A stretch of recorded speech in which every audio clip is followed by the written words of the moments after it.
Students, कैसे हैं आप सभी? अच्छे होंगे। मैं Santosh Pilania SN girls BEd college के यूट्यूब चैनल पर आपका हार्दिक स्वागत करती हूँ। स्टूडेंट्स, कल हमने समकालीन भारत और शिक्षा बीएड प्रथम वर्ष के सेकंड पेपर के बारे में पढ़ा। उसमें हमने माध्यमिक शिक्षा आयोग के बारे में जाना कि माध्यमिक शिक्षा आयोग का गठन कब हुआ और कौन इनके अध्यक्ष थे और इन्होंने आयोग को क्या अपनी रिपोर्ट प्रस्तुत की। इन सब के बारे में कल हमने जाना था कि आयोग का जो गठन है वो 23 सितंबर 1952 को हुआ और जो अध्यक्ष थे वो डॉक्टर लक्ष्मण स्वामी मुदालियर थे। इनके बारे में कल हमने अध्ययन किया था। आयोग की नियुक्ति का उद्देश्य और कार्य क्षेत्र हमने जाना कि क्या उद्देश्य था इसकी नियुक्ति का, और एक साल बाद आयोग ने अपनी रिपोर्ट में क्या प्रस्तुत किया उसके बारे में आज हम बात करेंगे कि आयोग का जिस उद्देश्य से आयोग की नियुक्ति की गई थी और फिर आयोग ने इसके लिए क्या सुझाव दिए, क्या उद्देश्य निर्धारित किए, उसके बारे में आज हम जानेंगे। तो स्टूडेंट्स, माध्यमिक शिक्षा आयोग के उद्देश्य निर्धारण हेतु जो सुझाव दिए वो इस प्रकार से हैं। पहला जो है वो इन्होंने सुझाव दिया कि बालकों में व्यक्तित्व का विकास है वो होना बहुत आवश्यक है। बालकों में व्यक्तित्व का विकास होना जरूरी है और इसके साथ साथ बालकों में लोकतंत्रीय नागरिकता का जो विकास है वो भी अत्यंत आवश्यक है कि बालकों में लोकतंत्रीय नागरिकता का विकास होना चाहिए। और अगली जो बात इन्होंने कही वो कही विद्यार्थियों में नेतृत्व शक्ति का विकास होना चाहिए कि शिक्षा ग्रहण करते समय विद्यार्थियों में नेतृत्व शक्ति का विकास होना भी अत्यंत आवश्यक है। व्यावसायिक कुशलता का विकास होना चाहिए, इसकी बात भी आयोग के द्वारा कही गई। तो बोर्ड ने अपने सुझाव में ये सारी बातें बताई कि बालकों का व्यक्तित्व विकास हो, लोकतंत्रीय नागरिकता का विकास हो, विद्यार्थियों में नेतृत्व शक्ति का विकास हो, व्यावसायिक कुशलता का विकास भी होना चाहिए। इसके बाद हम बात करते हैं माध्यमिक शिक्षा आयोग ने इन सारी बातों के विकास यानी इन सारे जो उद्देश्य इन्होंने निर्धारित किए हैं इनकी पूर्ति हेतु पाठ्यक्रम क्या निर्धारित किया उसकी बात हम करते हैं। तो पाठ्यक्रम में इन्होंने सुझाव दिया, माध्यमिक शिक्षा आयोग ने माध्यमिक शिक्षा के पाठ्यक्रम संबंधी जो सुझाव दिए वो इस प्रकार से हैं। मातृभाषा में शिक्षा दी जानी चाहिए कि बालकों को उनकी मातृभाषा में शिक्षा दी जानी चाहिए और राष्ट्रभाषा हिंदी भी शिक्षण का माध्यम होना चाहिए। तो राष्ट्रभाषा हिंदी पे भी जोर दिया जाना चाहिए। सामान्य विज्ञान, इसके साथ साथ गणित, सामाजिक विषय कि बालकों में सामाजिक विषय के बारे में भी बालकों को जानकारी होनी चाहिए, विद्यार्थियों को इसकी जानकारी होनी चाहिए। हस्तशिल्प का ज्ञान होना चाहिए और शारीरिक शिक्षा संबंधी ज्ञान भी विद्यार्थियों को दिया जाना चाहिए। और त्रिभाषा सूत्र को भी इन्होंने इसमें जोड़ा है।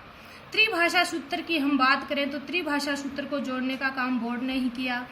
जो केंद्रीय शिक्षा सलाहकार बोर्ड था उन्होंने भी त्रिभाषा सूत्र की बात कही। त्रिभाषा सूत्र में हम मातृभाषा, अंग्रेजी और हिंदी की बात करते हैं। तो त्रिभाषा सूत्र में इन्होंने मातृभाषा को, अंग्रेजी को और हिंदी को जोड़ा।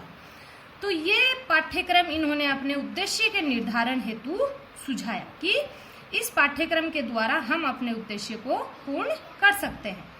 तो इसके साथ साथ इन्होंने एक बात और की कि पाठ्यक्रम को पढ़ाने के लिए कार्य दिवस कितने होने चाहिए। तो कार्य दिवस में इन्होंने 200 कार्य दिवस है वो निर्धारित किए कि एक साल में 200 कार्य दिवस होने चाहिए। 200 कार्य दिवस इन्होंने निर्धारित किए और 200 कार्य दिवस के साथ साथ ही इन्होंने बताया कि 2 माह का अवकाश भी होना चाहिए और उस 2 माह के अवकाश में ग्रीष्मावकाश व शीतकालीन अवकाश की बात आयोग ने कही। इसके बाद हम जानेंगे कि मुदालियर आयोग ने माध्यमिक शिक्षा के पाठ्यक्रम को कितने भागों में विभाजित किया। तो विद्यार्थियों, मुदालियर आयोग ने, माध्यमिक शिक्षा आयोग ने जो पाठ्यक्रम है उसको 7 भागों में विभाजित करने की बात कही वो 7 भागों में इस प्रकार से विभाजित किया कि मानव शास्त्र हो, विज्ञान हो, औद्योगिकी हो, ललित कला हो, वाणिज्य हो, कृषि हो और गृह विज्ञान। यानी गृह विज्ञान की शिक्षा भी बालिकाओं को दी जानी चाहिए, ऐसी बात आयोग ने अपनी ओर से इसके बारे में सुझाव प्रस्तुत किया था।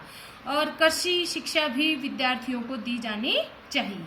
इसके साथ ही आयोग की जैसे हम सिफारिशों की संक्षेप में बात करें कि माध्यमिक शिक्षा आयोग ने क्या क्या सिफारिशें, संक्षेप में बात करेंगे हम इसकी, क्या क्या सिफारिशें की, यही सारी बातें थी।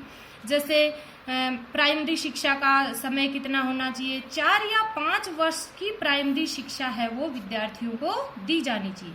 तो प्राइमरी शिक्षा तो 4 या 5 वर्ष की दी जाती है कि 5 वर्ष जैसे first class, second class, third class, fourth class और फिफ्थ क्लास। तो प्राइमरी शिक्षा तो 5 वर्ष का ही समय है वो प्राइमरी शिक्षा में निर्धारित है।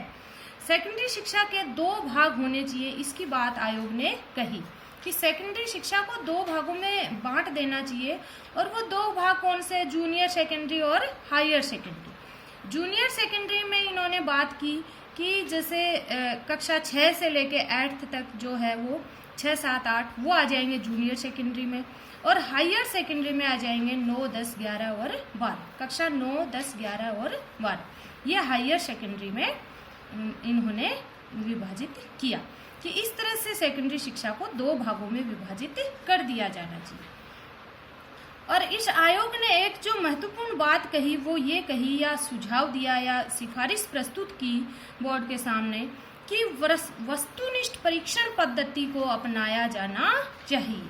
कि जो मूल्यांकन हम कर रहे हैं उसमें हम जो परीक्षा पद्धति अपनाते हैं वो किस तरह की होनी चाहिए, वो होनी चाहिए वस्तुनिष्ठ। तो वस्तुनिष्ठ परीक्षण पद्धति का सुझाव किसने दिया था, माध्यमिक शिक्षा बोर्ड ने दिया था। संख्यात्मक अंक देने की बजाय सांकेतिक अंक दिए जाएं। तो आयोग ने जो ग्रेडिंग सिस्टम जो चल रहा है अपना आज के समय में, इसकी बात माध्यमिक शिक्षा आयोग ने कही थी कि संख्यात्मक अंक देने की बजाय सांकेतिक अंक हैं वो दिए जाने चाहिए। और इसके बाद अगली जो बात कही वो थी उच्च तथा उच्चतर माध्यमिक स्तर की शिक्षा के पाठ्यक्रम में एक मूल विषय रहे जो अनिवार्य हो, जिसको हम अनिवार्य रूप से लागू करें, वो है गणित। चाहे गणित हो, चाहे सामान्य ज्ञान हो, चाहे कला हो, चाहे संगीत हो, कोई सा भी एक विषय है वो अनिवार्य रूप से इसमें शामिल किया जाना चाहिए। इसकी बात भी आयोग ने अपने सुझाव में कही या इसकी सिफारिश भी आयोग ने की थी।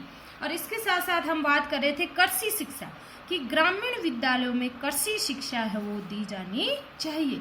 क्यों दी जानी चाहिए, क्योंकि अधिकतर जो विद्यालय हैं या जो भारत की जो अधिकतर जनसंख्या है वो गांवों में बसती है, और गांवों में बसती है तो ग्रामीण विद्यालयों में कृषि शिक्षा भी होनी चाहिए, कृषि से शिक्षा को जोड़ना चाहिए। क्योंकि जब अधिकतर जनसंख्या ही गांवों में निवास कर रही है और गांवों में जिस परिवेश में लोग रह रहे हैं, बच्चे विद्यार्थी रह रहे हैं, उस परिवेश के अनुसार उनको शिक्षा भी दी जानी चाहिए। तो इसमें कृषि शिक्षा पर भी जोर दिया गया। और बालिकाओं को गृह विज्ञान की शिक्षा है वो दी जानी चाहिए। तो आयोग ने एक बात ये भी कही कि बालिकाओं को गृह विज्ञान की शिक्षा है वो दी जानी चाहिए। तो इन सारी बातों की सिफारिशें माध्यमिक शिक्षा आयोग ने की कि जब गृह विज्ञान की शिक्षा दी जाएगी तो बालिकाएं अपने इस कार्य में दक्ष होंगी और अच्छे से अपने इस कार्य को जो स्टूडेंट्स हैं, विद्यार्थी हैं, वो अच्छी तरह से इसको कर पाएंगे। तो ये आयोग के सुझाव थे, सिफारिशें थी। इसके बाद आयोग ने जो अन्य सुझाव दिए उनमें है, अन्य सुझावों में जैसे हम बात करें प्रांतों में तकनीकी शिक्षा बोर्ड स्थापित करने का सुझाव, उच्चतर माध्यमिक स्तर पर बहुउद्देशीय स्कूल खोले जाने चाहिए और स्कूल स्वास्थ्य सेवा योजना शुरू करने का सुझाव दिया, योग्य अध्यापकों को एमएड कोर्स प्रशिक्षण से जोड़ने का सुझाव भी मुदालियर कमिश्नर ने दिया था कि मुदालियर कमीशन ने ही एमएड कोर्स की बात की थी। महानगरों में केंद्रीय प्रौद्योगिकी विद्यालय खोले जाए, यानी शिक्षा को किससे जोड़ा जाए, तकनीकी शिक्षा से भी जोड़ा जाना चाहिए। तो विद्यार्थियों, ये था हमारा जो माध्यमिक शिक्षा आयोग है, इसकी बात हमने इन 2 वीडियोज़ में की है कि माध्यमिक शिक्षा आयोग का जो गठन है वो कब हुआ, कौन इसके अध्यक्ष थे, कौन अन्य सदस्य इसके नियुक्त हुए, और इसके साथ साथ इसकी जो नियुक्ति का जो उद्देश्य था वो क्या था, और माध्यमिक शिक्षा आयोग ने अपनी रिपोर्ट 1 साल बाद प्रस्तुत की और उसमें इन्होंने क्या सुझाव प्रस्तुत किए। इन सब की बातें हमने इन वीडियो में की हैं। आशा करती हूँ आपके अच्छी तरह से क्लियर हुआ होगा। ये आयोग जो माध्यमिक शिक्षा आयोग है जिसकी बात हमने की है वो अच्छी तरह से आपके समझ में आया होगा। तो ये थी हमारी जैसे इसकी सिफारिशें, अन्य सुझाव क्या क्या, जैसे स्कूल स्वास्थ्य सेवा योजना शुरू करने का सुझाव भी माध्यमिक शिक्षा आयोग ने ही दिया था। ये बात भी ध्यान देने योग्य है कि स्कूल स्वास्थ्य सेवा जो कैंप लगते हैं स्वास्थ्य सेवा से संबंधित विद्यालयों में, उसकी बात भी माध्यमिक शिक्षा आयोग ने ही कही थी। तो ये था हमारा माध्यमिक शिक्षा आयोग यानी माध्यमिक शिक्षा आयोग 1952-53, ये आज हमने कंप्लीट कर लिया है। और अगले वीडियो में हम अगला जो आयोग है उसकी बात करेंगे। धन्यवाद।